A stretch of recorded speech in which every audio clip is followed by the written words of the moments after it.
Good morning students. मैं आपका कंस्टिट्यूटर Vivek Yadav. Welcome to vision classes.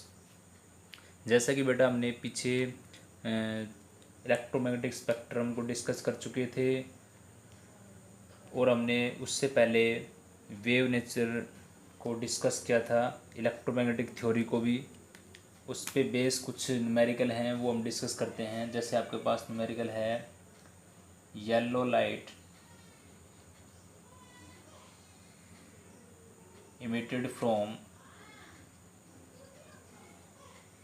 Yellow light emitted from, तो ये न्यूमेरिकल होगा आपके पास yellow light emitted from sodium lamp. ये सोडियम लैम्प बेटा आपके पास कोई सोर्स है, ठीक है। सोडियम जो लैम्प है ये आपका कोई सोर्स ऑफ लाइट है येलो लाइट का, जिसकी वेवलेंथ क्या है 580 नैनोमीटर है, 580 नैनोमीटर, ठीक है। कैलकुलेट फ्रीक्वेंसी, ये न्यू जो होता है ये न्यू बार है, मतलब वेव नंबर बताना आपको, और इसका मतलब क्या आपको फ्रीक्वेंसी बतानी है, ठीक है।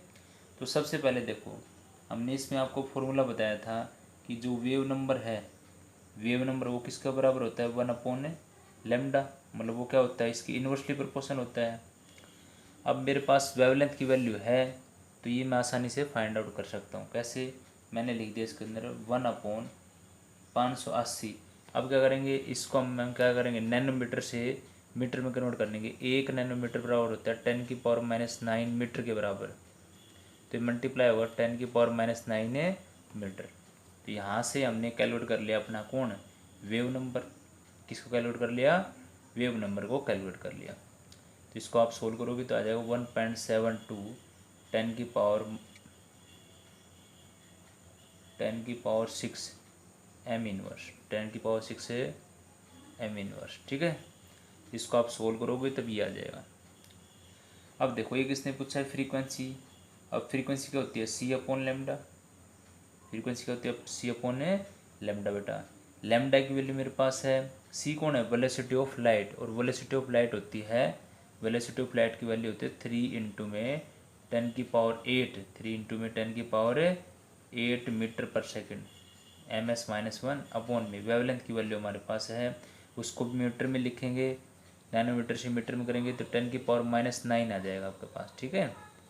अब इसको आप सोल्व करोगे तो आपके पास किसकी वैल्यू जाएगी, आपके पास फ्रीक्वेंसी की वैल्यू आ जाएगी आपके पास, ठीक है। और फ्रीक्वेंसी की वैल्यू जब आएगी तो उसको हम किस में रिप्रेजेंट करते हैं एच जेड का मतलब हार्ट्ज के अंदर, ठीक है। जब इसको आप सोल्व करोगे तो आपके पास आएगा 5.17 10⁻14 हार्ट्ज, 10⁻14 हार्ट्ज आपके पास, ठीक है। तो ये चीज़ ध्यान देंगे। क्वेश्चन बिल्कुल आसान था। क्वेश्चन में पूछा गया था कि भाई एक सोडियम लैंप है जिसकी वेवलेंथ ये दी गई है 580 नैनोमीटर, तो आपको कैलकुलेट करना था एक तो वेव नंबर और एक करना था फ्रीक्वेंसी। तो वेव नंबर होता है इनवर्सली प्रोपोर्शनल टू वेवलेंथ, तो वेवलेंथ की वैल्यू पुट कर दी आ गया। फ्रीक्वेंसी होती है C/λ। सी का मतलब है वेलोसिटी ऑफ लाइट बेटा, और लैम्डा का मतलब है वेवलेंथ।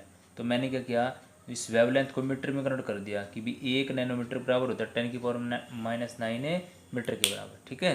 तो वैल्यू पुट कर दी, हमारे पास आंसर आ गया। ओके, तो ये न्यूमेरिकल था, बिल्कुल आसान से न्यूमेरिकल है। एक न्यूमेरिकल और ट्राई करते हैं हम।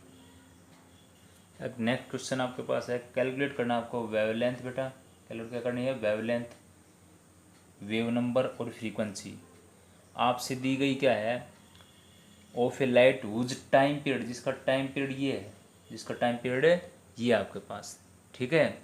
तो ध्यान रखेंगे यहाँ पे, तो इस टाइप के क्वेश्चन को सोल्व करने के लिए न्यू ये क्या होता है आपकी फ्रीक्वेंसी, वो क्या होती है 1/में टी का मतलब क्या है टाइम पीरियड, टी का मतलब क्या है आपके पास है टाइम पीरियड, टी का मतलब क्या है आपकी टाइम पीरियड, ठीक है।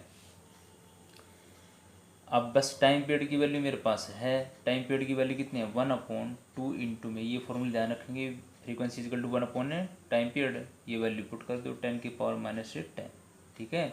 जब आप इसको सोल्व करोगे तो आपके पास आ जाएगा 5 इंटू में 10⁹ हार्ट्ज। ये तो आ गया आपके पास कौन है आपकी फ्रीक्वेंसी। उसके बाद आपको क्या निकालना है इसमें, वेवलेंथ निकालनी है। तो वेवलेंथ क्या हो जाएगी C/में न्यू, C/में न्यू। सी के मान कितना है, सी का मान वही आपका वेलोसिटी ऑफ लाइट 3 × में 10⁻⁸ मीटर पर सेकंड अपॉन में म्यू का मान आपके पास अभी आया था, वो कौन है 5 × 10⁹ हार्ट्ज। जब इसको आप सोल्व करोगे तो सोल्व करने के बाद आपके पास आ जाएगा आपका, इसकी वैल्यू आ जाएगी आपके पास, वैल्यू आ जाएगी आपकी वेवलेंथ। तो वेवलेंथ की वैल्यू क्या आ जाएगी 0.06 m, 0.06 m आपके पास। ठीक है, ध्यान रखेंगे क्वेश्चन में पूछा गया था कि वेवलेंथ और आपकी फ्रीक्वेंसी और वेव नंबर ऑफ लाइट, जिसके अंदर टाइम पीरियड हमें गिवन था, टाइम पीरियड क्या था आपका गिवन था। तो फ्रीक्वेंसी किसके बराबर होती है 1 टाइम पीरियड। फ्रीक्वेंसी की मैंने वैल्यू जो आपके पास वैल्यू थी टाइम पीरियड की वो पुट कर दिया, यहाँ से फ्रीक्वेंसी आ गया मेरे पास। फिर मैंने निकाला फ्रीक्वेंसी c/λ होती है, तो यहाँ से मैं वेवलेंथ को कैलकुलेट कर लिया, मैंने इसको कैलकुलेट कर लिया वेवलेंथ को। ठीक है, तो ये देखो मेरे पास जो मेरे को चाहिए था क्या आ गया, क्या आ गया मेरे पास, देखो मेरे पास वैल्यू आ गई, वेवलेंथ की वैल्यू आ गई, मेरे पास फ्रीक्वेंसी की वैल्यू आ गई, और एक मेरे पास क्या है न्यू बार, वो क्या होता है 1/λ। तो ये कैसे आ जाएगा 1/0.06, ये वैल्यू हम यहाँ पे पुट कर देंगे। तो यहाँ से किसका मान आ जाएगा मेरे पास है आपके वेव नंबर का मान आ जाएगा। ठीक है, तो ये बात आप ध्यान रखेंगे। तो ये न्यूमेरिकल बिल्कुल आसान था। और ध्यान रखेंगे यहाँ पे भाई, आप सोच रहे हो कि सर आपने इस फॉर्मूले में 1/टाइम पीरियड कैसे लिख दिया। तो एक बात ध्यान रखो, जैसे हम बात करते हैं ये एक पूरी एक साइकिल होगी कि, तो इसका मतलब क्या होता है, उसी दिन भी हमने बताया था आपको कि जो 1 हार्ट्ज होता है वो क्या होता है 1 साइकिल पर सेकंड, 1 साइकिल पर सेकंड, 1 साइकिल पर सेकंड।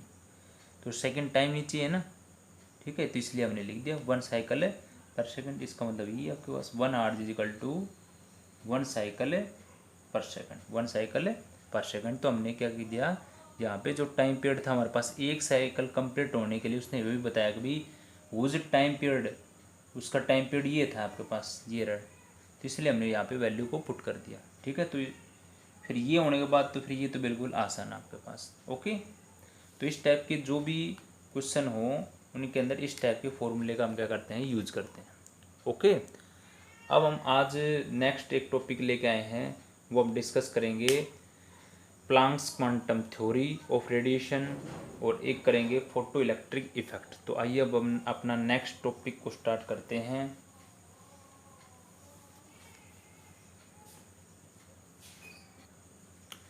तो उसके बाद हम देखेंगे यहाँ पे प्लांक्स क्वांटम थ्योरी, क्या आपके पास है Planck's quantum theory of radiation, Planck's quantum theory of radiations. ठीक है, तो ये जो थ्योरी थी आपके पास, ये हम क्या बात करते हैं यहाँ पे, जैसे कहते हैं कि एनर्जी इज इमिटेड और एब्जॉर्ब नॉट कंटिन्यूसली, कि कोई भी आपके पास सब्सटेंस में एनर्जी का इमिट और एब्जॉर्ब होना कंटिन्यूसली नहीं है। जैसे मान लो आपके पास कोई बल्ब ही है, तो बल्ब से जो लाइट आ रही है आपके पास, जो भी किसी ऑब्जेक्ट में गिर रही है, तो वो एक कंटिन्यूसली नहीं है, वो कैसी है डिसकंटिन्यूसली है। और वो डिसकंटिन्यूसली किसके रूप में आते हैं स्मॉल पैकेट्स के रूप में आते हैं।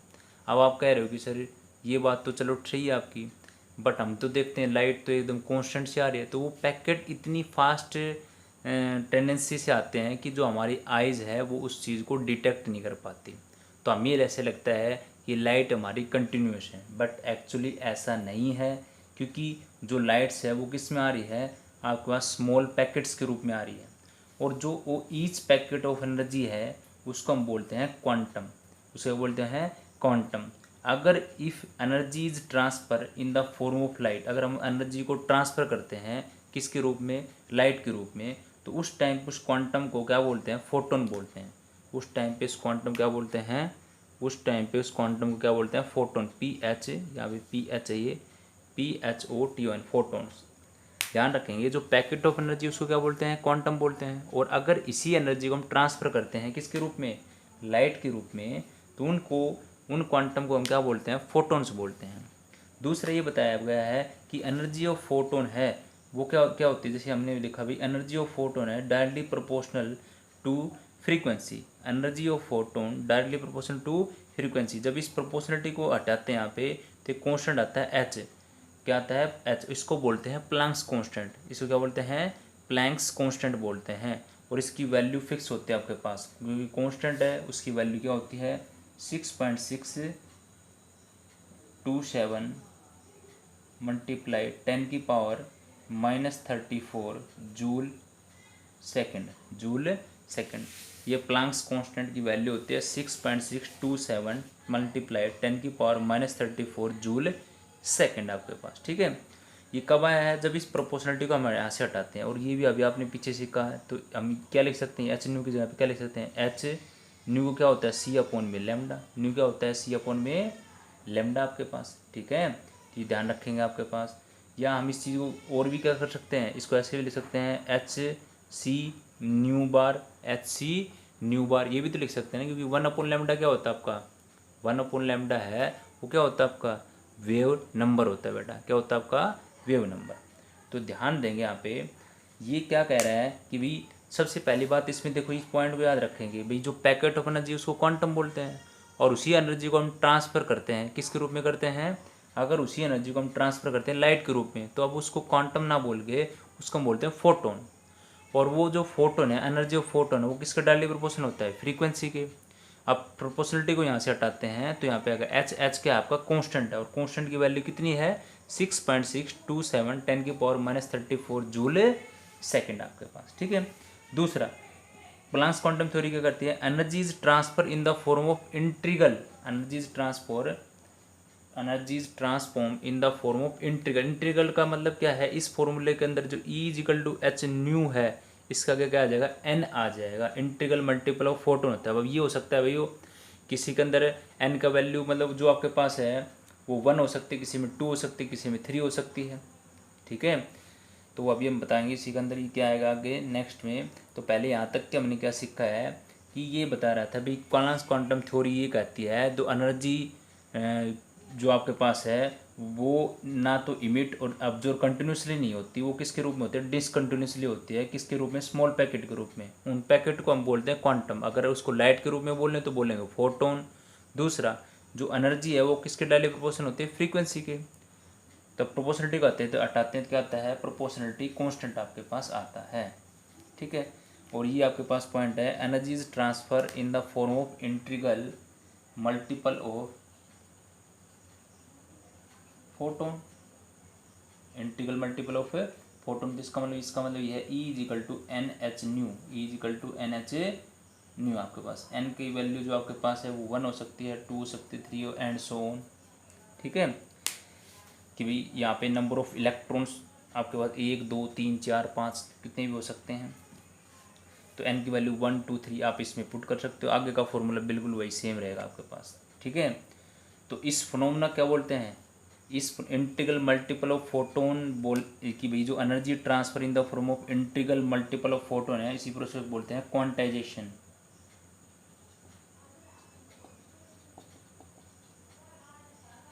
इस प्रोसेस क्या बोलते हैं? क्वांटाइजेशन बोलते हैं। ठीक है, तो ये बात आप ध्यान रखेंगे। तो ये हमने सीखा था प्लैंक्स क्वांटम थ्योरी। तो ये हमने देखा आपके पास n 1 2 3 ये क्या आपके इंटीजर हैं। 1 2 3 क्या आपके इंटीजर हैं। तो आपको बस जो हमने प्लैंक्स क्वांटम थ्योरी जो अभी डिस्कस की थी बेटा, उसके अंदर ये दो बातें ध्यान रखें। एक तो E बराबर होता है h न्यू के बराबर, और एक E बराबर होता है NH न्यू। ये इंटीग्रल मल्टीपल भी होता है। तो ये ध्यान रखना बस आपको, कभी प्लैंक्स क्वांटम थ्योरी के बारे में बोले तो E = h न्यू बताना है। और वो कैसे बताएंगे भी? Energy of photon directly proportional किसके है? फ्रीक्वेंसी के है। और ये कौन आपका? प्लैंक्स कांस्टेंट है बेटा। ठीक है, तो ये ध्यान रखना बस आपको, इसका बुलेट पॉइंट यही है। प्लैंक्स क्वांटम थ्योरी का बुलेट पॉइंट ये है, आपको ये पता होना चाहिए इसके बारे में। ठीक है, अब हम इसमें सीखते हैं नेक्स्ट फोटो इलेक्ट्रिक इफेक्ट।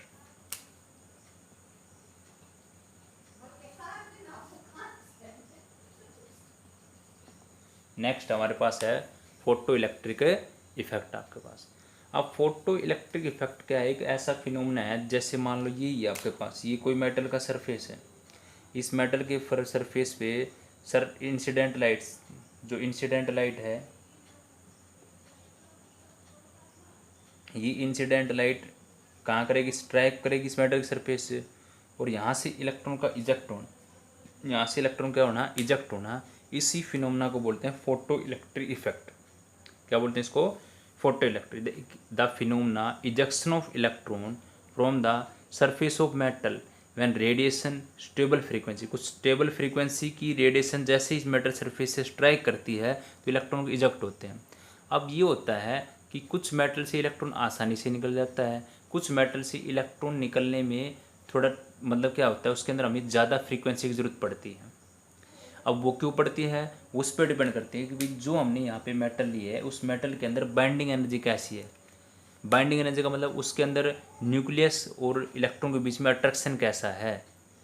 मतलब अगर बाइंडिंग फोर्स उसके अंदर ज़्यादा स्ट्रॉन्ग है तो यहाँ पे इंसिडेंट एनर्जी जो आपके पास फ्रीक्वेंसी ऑफ रेडिएशन है वो आपको ज़्यादा देनी पड़ेगी, तब उसके साथ क्या होगा, आपका इलेक्ट्रॉन इजेक्ट होगा, थोड़ा उसके लिए ज़्यादा फ्रीक्वेंसी की ज़रूरत पड़ेगी।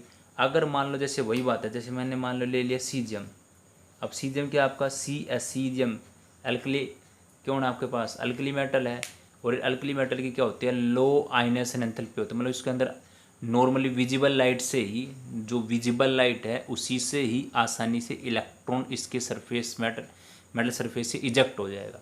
अब इसका यूज़ कहाँ करते हैं, जैसे मान लो आपने देखा होगा किसी मूवी के अंदर कि जैसे मान लो जब भी कोई पर्सन आता है तो दरवाजे अपने आप खुल जाते हैं और वो निकलने के बाद क्या फिर दोबारा बंद हो जाते हैं। तो इसका मतलब क्या है, उसके अंदर सेंसर लगे हुए हैं, उस सेंसर के बीच में जैसे ही कोई पर्सन आता है तो इसका मतलब वो सर्किट टूट जाता है और वो ओपन हो जाता है जो भी आपके पास दरवाज़ा है, और जैसे ही वो निकलने के बाद सर्किट जुड़ता है तो दोबारा से वो क्या हो जाता है, क्लोज हो जाता है।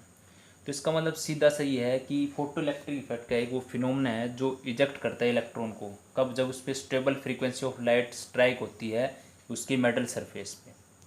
ठीक है, तो उसकी डेफिनेशन अब हम सीखते हैं।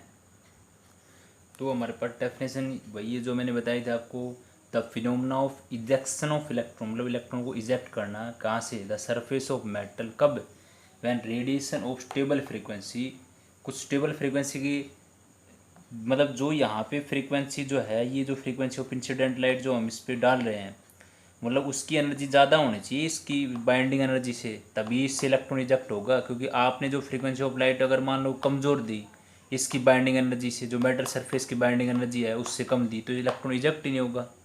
इसके लिए या इससे बराबर होगा तो इलेक्ट्रॉन रिलीज होना स्टार्ट हो जाएगा। और ज़्यादा, देखो 3 कंडीशन है हमारे पास, कि 3 कंडीशन कौन कौन सी, देखो एक कंडीशन तो ये थी जो आपके पास इंसिडेंट फोटोन, जो आप फ्रीक्वेंसी जो आप दे रहे हो, अगर वो आपकी फ्रीक्वेंसी जो है वो आपकी इस जैसे ये आपकी मान लो ये फ्रीक्वेंसी है, ये क्या आपकी फ्रीक्वेंसी है, और ये बाइंडिंग एनर्जी है, बाइंडिंग एनर्जी।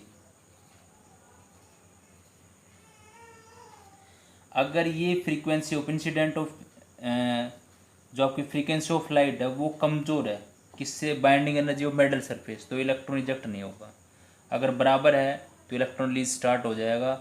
और अगर आपकी जो फ्रीक्वेंसी ऑफ लाइट जो है वो ज़्यादा है आपकी बाइंडिंग एनर्जी से, तो क्या होगा, इलेक्ट्रॉन इजेक्ट तो हो ही होगा और उसके साथ उसमें कुछ काइनेटिक एनर्जी भी आएगी। इलेक्ट्रॉन इजेक्ट होगा ही होगा और उसके साथ क्या आएगी, उसके अंदर कुछ काइनेटिक एनर्जी भी आएगी। तो इलेक्ट्रॉन इजेक्ट होने के बाद उसके अंदर एक एनर्जी आएगी, जो काइनेटिक एनर्जी किसके बराबर होती है, हाफ एम वी स्क्वायर के बराबर है। काइनेटिक एनर्जी किसके बराबर होती है, हाफ एम वी स्क्वायर के बराबर होती है। ठीक है, तो ये चीज़ ध्यान रखेंगे भाई, फ्रीक्वेंसी कम है आपकी बाइंडिंग एनर्जी से तो क्या होगा, इलेक्ट्रॉन इजेक्ट नहीं होगा। बराबर है तो इलेक्ट्रॉन्स रिलीज होना स्टार्ट हो जाएगा। ज़्यादा है, अगर फ्रीक्वेंसी ज़्यादा होगी बाइंडिंग एनर्जी से तो इलेक्ट्रॉन निकले तो होगा ही, बट उसके अंदर कुछ काइनेटिक एनर्जी भी होगी।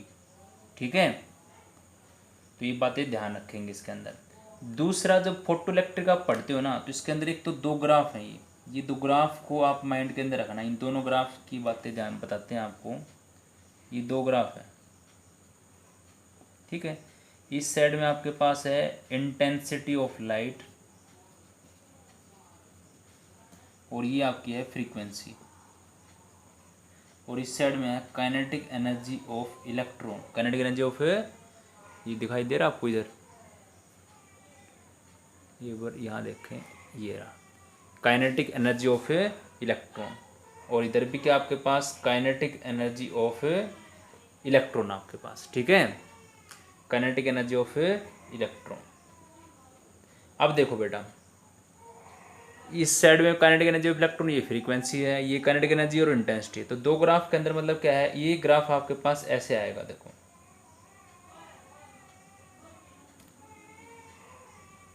और ये जो ग्राफ आपके पास ऐसे है। इसका मतलब काइनेटिक एनर्जी ऑफ इलेक्ट्रॉन किस पे इंडिपेंडेंट है, किस पे इंडिपेंडेंट है। अगर ये जो सीधी लाइन आ रही है ना आपके पास, इसका मतलब ऐसी लाइन आती है वो इंडिपेंडेंट के बारे में बताती है भाई kinetic energy of electron intensity, अगर इंटेंसिटी आप कितनी बढ़ा दो but kinetic energy of electron पे कोई इफेक्ट नहीं होगा। काइनेटिक एनर्जी ऑफ इलेक्ट्रॉन और फ्रीक्वेंसी इन दोनों के बीच में एक दूसरा का रिलेशन है। जब आप काइनेटिक एनर्जी ऑफ इलेक्ट्रॉन भी बढ़ेगी, उसके साथ क्या बढ़ेगी, इसकी फ्रीक्वेंसी बढ़ेगी, ठीक है। मतलब ये तो इसके क्या है, डायरेक्टली प्रोपोर्शनल है, ये तो क्या है इसके डायरेक्टली प्रोपोर्शनल आपके पास। और ये क्या है, इंडिपेंडेंट, ये क्या है इंडिपेंडेंट। अब आप सोच रहे हो सर ये इंटेंसिटी का क्या सिस्टम है। देखो अगर कोई कलर आपके पास येलो कलर है, मान लो ब्लू कलर है, तो हम क्या करते हैं, जैसे आप फ़ोन के अंदर देखते हो भाई इंटेंसिटी, या आप कलर को सेट करते हो, इंटेंसिटी इंक्रीज कर देते हो, तो उसको थोड़ी ब्राइटनेस बढ़ा देते हो। अब क्या उस ब्राइटनेस से कुछ नहीं होगा, उस ब्राइटनेस से ये थोड़ी होगा कि भाई इलेक्ट्रॉन ज़्यादा निकलने स्टार्ट हो जाएंगे। इलेक्ट्रॉन तो जो निकल रहे थे उससे वही उतने होंगे, बट वो किस पे डिपेंड कर रहे थे, क्योंकि यहाँ पे बात कर रहे थे ना हम, जो फ्रीक्वेंसी ऑफ लाइट है उस पर डिपेंड कर रहे थे। अगर मैं उस फ्रीक्वेंसी ऑफ लाइट अगर ग्रेटर हो गया मेरे पास, फ्रीक्वेंसी ऑफ लाइट अगर अभी बताया ना भाई, जो आपके पास फ्रीक्वेंसी है वो ज़्यादा हो जाएगी आपकी बाइंडिंग एनर्जी से, तो इलेक्ट्रॉन निकले तो गई, उसके साथ साथ क्या होगा, उसके अंदर कुछ काइनेटिक एनर्जी भी आएगी। तो ध्यान रखेंगे कि काइनेटिक एनर्जी ऑफ इलेक्ट्रॉन किससे रिलेट कर रही है, फ्रीक्वेंसी से। ये बात ध्यान रखेंगे आपके पास कि जो काइनेटिक एनर्जी ऑफ इलेक्ट्रॉन है which are emitted directly proportional the frequency of striking photon, जिस फ्रीक्वेंसी से फोटोन स्ट्राइक हो रहा है उससे क्या है, उसके डायरेक्टली प्रोपोर्शनल है, और इंडिपेंडेंट क्या है, इंटेंसिटी ऑफ फोटोन पे। तो ये बात बिल्कुल दिमाग के अंदर रखेंगे, यही इसका बुलेट पॉइंट है, यही इसका क्या है, बुलेट पॉइंट है कि भी काइनेटिक एनर्जी ऑफ इलेक्ट्रॉन किसके डायरेक्टली प्रोपोर्शनल, आपकी फ्रीक्वेंसी के, और काइनेटिक एनर्जी ऑफ इलेक्ट्रॉन किसकी इंडिपेंडेंट है, इंडिपेंडेंट किसकी इंडिपेंडेंट है, इंटेंसिटी ऑफ लाइट के, इंटेंसिटी ऑफ लाइट, ठीक है। तो इसका मतलब ये था कि भाई अगर फ्रीक्वेंसी बढ़ा रहे हो तो काइनेटिक एनर्जी इलेक्ट्रॉन बढ़ जाएगी आपकी, बट ऐसा नहीं कि आप जैसे मान लो ये मेरे पास मैंने कलर लिखा हुआ है, अगर मैं इसको थोड़ा और ब्राइट कर दूँ तो ये थोड़े कि इलेक्ट्रॉन निकलने ज़्यादा स्टार्ट हो जाएंगे, इलेक्ट्रॉन नहीं निकलेंगे आपके पास, मतलब जो काइनेटिक एनर्जी वो इंक्रीज नहीं होगी, उससे काइनेटिक एनर्जी इंक्रीज नहीं होगी, ठीक है। तो ये बात ध्यान रखिए, मैंने यहाँ पे जो बात बोला हूँ वो काइनेटिक एनर्जी ऑफ इलेक्ट्रॉन की बोल रहा हूँ कि इसका मोमेंट फास्ट है, इंटेंसिटी ऑफ लाइट बढ़ाने से उसका मोमेंट फास्ट नहीं होगा, बट फ्रीक्वेंसी बढ़ाने से उसका मोमेंट फास्ट हो जाएगा। अब हाँ, ये एक बात ध्यान रखेंगे, अगर ये अब आप सोच रहे हो जैसे मान लो वही बात हमारी थी भाई, इंटेंसिटी जो थी आपके पास वो इंटेंसिटी बढ़ाने से होता क्या है, जैसे आप कई बार देखते हो ना, जैसे कोई जैसे आपने अपने हैंड के ऊपर ही जैसे कोई लाइट है, वो जैसे मान लो एक तो ज़्यादा ब्राइट हो आपके पास, या जैसे वो करते हो ना, फोकस करते हो लेंस से, जैसे चश्मे का होता है और ऐसे हैंड्स के ऊपर ऐसे करते हैं तो बिल्कुल ऐसे फोकस हो जाता है, हमारे जो हैंड है उसके ऊपर जलन सी महसूस हो जाती है। तो अगर आप इंटेंसिटी बढ़ाते हो तो नंबर ऑफ इलेक्ट्रॉन जो हैं, नंबर ऑफ इलेक्ट्रॉन इजेक्टेड पर सेकंड है वो मेटल सरफेस से, वो क्या हो जाते हैं, इंक्रीज हो जाते हैं। अगर मैं बात करूँ नंबर ऑफ इलेक्ट्रॉन वो किसके डायरेक्टली प्रोपोर्शन है, आपकी इस इंटेंसिटी ऑफ लाइट पे। अगर आप इंटेंसिटी ऑफ लाइट बढ़ाओगे, intensity of light of striking photon कहाँ स्ट्राइक कर रहे हैं, उस मेटल सरफेस पे, तो नंबर ऑफ इलेक्ट्रॉन बढ़ जाएंगे आपके पास, नंबर ऑफ इलेक्ट्रॉन क्या हो जाएंगे, इंक्रीज हो जाएंगे आपके पास, ठीक है। तो ये किस पे डायरेक्टली प्रोपोर्शन का काम कर रहा है, इंटेंसिटी ऑफ लाइट पे, बट ये किस पे नहीं करेगा, द नंबर ऑफ इलेक्ट्रॉन किस पे काम नहीं करेंगे, ये नंबर ऑफ इलेक्ट्रॉन जो है वो अब किस पे डू नॉट, यहाँ पे लिख सकते हैं naught upon their frequency, do not number of electron not depend on frequency, on it's frequency, frequency पे नहीं करेंगे। तो ये बातें ध्यान रखेंगे भाई। काइनेटिक एनर्जी की बात आए तो फ्रीक्वेंसी पे है, ठीक है, और नंबर ऑफ इलेक्ट्रॉन की बात आए तो इंटेंसिटी पे है। नंबर ऑफ इलेक्ट्रॉन की बात आए तो वो इंटेंसिटी पे। और दोनों टर्म क्लियर हो गए हमारे पास। इंटेंसिटी का मतलब मैंने यही बताया कि वजह से जो कलर थी ना उसकी हमने ब्राइटनेस को चेंज कर दिया है, ठीक है, कम या ज़्यादा। तो अगर उसकी ब्राइटनेस को हम इंक्रीज करते हैं तो वहाँ नंबर ऑफ इलेक्ट्रॉन तो बढ़ जाएंगे बट उनकी काइनेटिक एनर्जी नहीं बढ़ेगी, ठीक है, तो ये बात ध्यान रखेंगे। और काइनेटिक एनर्जी किससे बढ़ती है? फ्रीक्वेंसी से बढ़ेगी। किससे बढ़ेगी? फ्रीक्वेंसी। तो ये हमने सीख लिया आपका फोटो इलेक्ट्रिक इफेक्ट। अब तो ये ध्यान रखेंगे ये बातें। दूसरा इसके अंदर जो एक बात ध्यान रखनी है, जो भी हम काइनेटिक एनर्जी ऑफ फोटोन को कैसे बताएंगे? काइनेटिक एनर्जी ऑफ फोटोन को कैसे लिखेंगे? ई माइनस में ई नोट, ई माइनस में ई नोट। अब ई का मतलब हमें पता था ना, अभी पता था भी ई, अभी बताया ना कि ये जो प्लांक्स क्वांटम थ्योरी ने बताया था, ई किसके बराबर होता है? एच न्यू के बराबर। किसके बराबर होता है? एच न्यू के बराबर। तो यहाँ पे पुट कर देंगे कि भाई काइनेटिक जो फोटोन, ई का मान क्या होगा? H new. एच न्यू और ई नोट हो तो एच न्यू नोट हो जाएगा, एच न्यू नोट आ जाएगा। एच क्या है इसके अंदर? एच क्या है इसके अंदर? कॉमन है, या आप ऐसे लिख सकते हैं इसको, एच न्यू को क्या हो सकता है? सी अपॉन लेमडा। न्यू क्या लिख सकते हैं हमें? सी अपॉन लेमडा माइनस में एच, ये क्या हो जाएगा आपके पास? सी अपॉन में लेमडा नोट। सी अपॉन में लेमडा नोट, सी अपॉन में लेमडा नोट आएगा आपके पास, ठीक है। तो ये फॉर्मूला एक तो याद रखेंगे इसके अंदर आप। क्या आपके पास? Kinetic energy is equal to H nu minus में H nu naught, H nu minus में एच न्यू नोट। आपके भाई काइनेटिक एनर्जी ऑफ फोटोन इसके बराबर होती है। अब इसके अंदर क्या क्या चीज़ें हैं? जो ई नोट जो हमने लिखा, ये आपके पास क्या है? उसका वर्क फंक्शन है। ई नोट को क्या बोलते हैं? वर्क फंक्शन, या जो आपके पास थ्रेशोल्ड एनर्जी न्यू नोट, ये आपके पास किसका भी काम कर सकती है? थ्रेशोल्ड एनर्जी, मतलब उस कोई मिनिमम जो एनर्जी होती है, जैसे मान लो हमें इस मिनिमम एनर्जी को कैसे बताएं? तो देखो, जैसे मान लो एक पहलवान आपके पास, ये कमज़ोर पहलवान है, ठीक है, और एक ये मोटा ताज़ा पहलवान है। एक मोटा ताज़ा पहलवान है, कमज़ोर है। तो हमने बोला इसको कि भाई एक आपके पास 100 kg का वेट है, एक 100 kg का वेट आपके पास, और वो आपको उठाना है 5 मीटर की हाइट तक, 5 मीटर की हाइट तक। तो क्या करेगा? ये अपनी तरफ से पूरी कोशिश करेगा उसको 5 मीटर हाइट तक ले जाने के लिए, ठीक है। तो इसके पास जो अपनी खुद की जो अंदर बॉडी के अंदर जो एनर्जी थी, वो मिनिमम एनर्जी इसको ले जाने के लिए, जैसे मान लो इसने क्या किया भाई, 4 मीटर तक तो ये ले गया। अब 1 मीटर तक पहुंचाने के लिए हमने अपनी तरफ से एनर्जी दी, वो एक्टिवेशन एनर्जी हो गया आपके पास। बट 4 मीटर तक ले गया, वो इसकी मिनिमम एनर्जी थी, और उसी मिनिमम एनर्जी को क्या बोलते हैं? थ्रेशोल्ड एनर्जी बोलते हैं।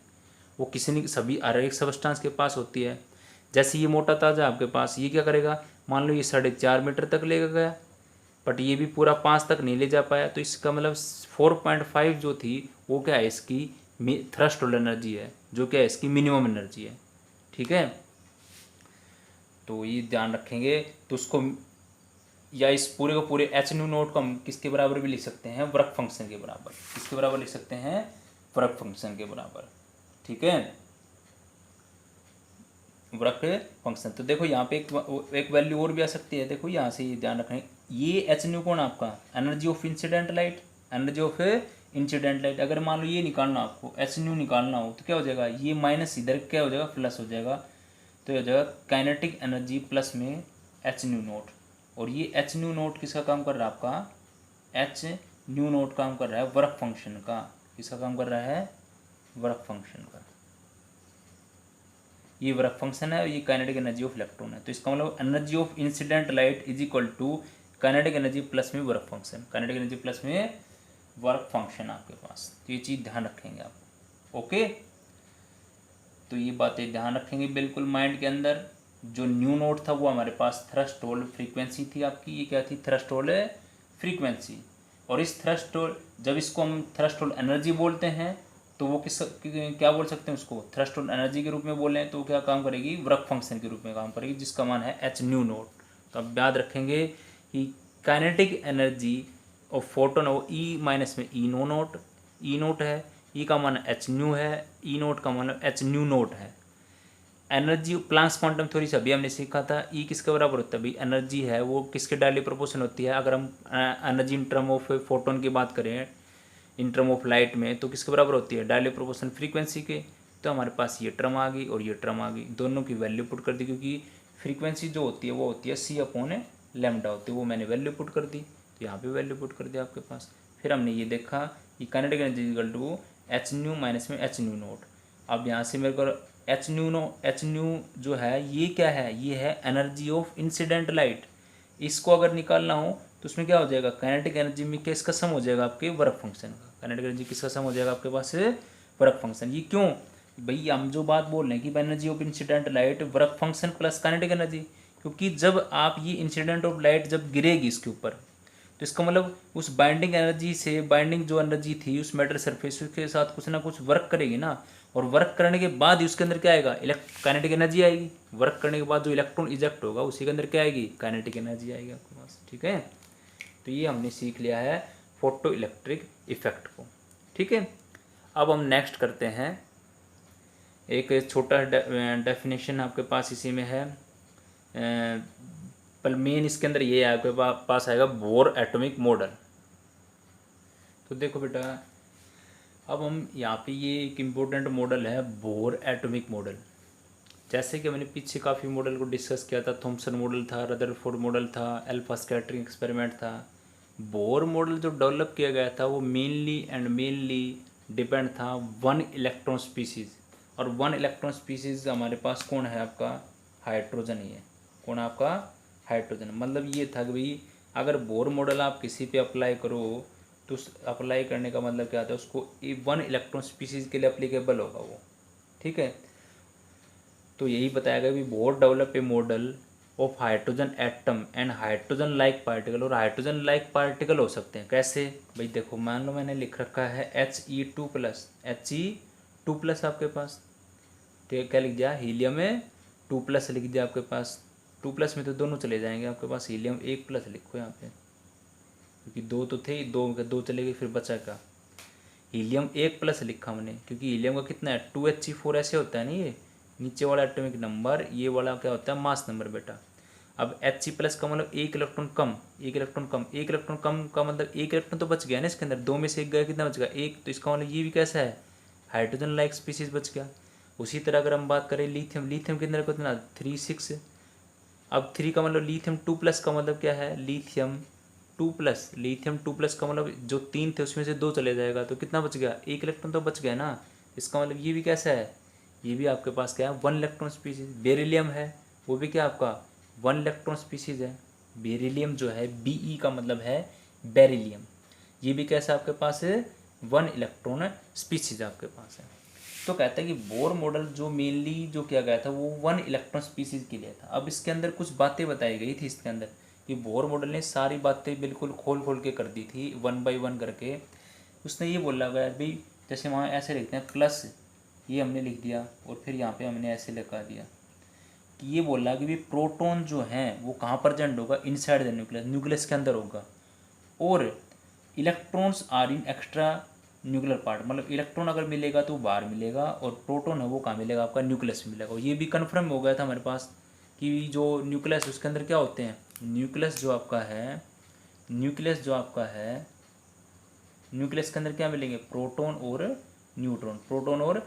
एक्स्ट्रा न्यूक्लियर पार्ट में कौन आपका, इलेक्ट्रॉन है। एक्स्ट्रा न्यूक्लियर पार्ट में कौन आपका, इलेक्ट्रॉन है।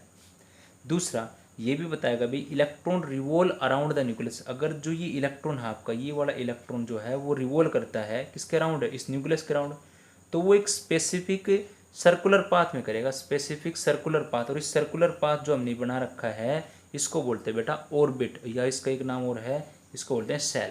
क्या बोलते हैं, सेल बोल सकते हो आप, या ऑर्बिट बोल सकते हो, ऑर्बिट या सेल। जैसे इसके आगे नाम आपके पास आएंगे, जैसे आपने ये क्या नाम है 10th क्लास में भी कहे थे ना ऐसे, पहले के, फिर क्या जाता है एल, फिर आपके पास एम, फिर एन, तो वही तो थे ये KLMN। ये आपके पास ऑर्बिट है, एक के ऑर्बिट है, एक एल है, एक एम है, एक एन है, या मतलब K shell, L shell, M shell, N cell.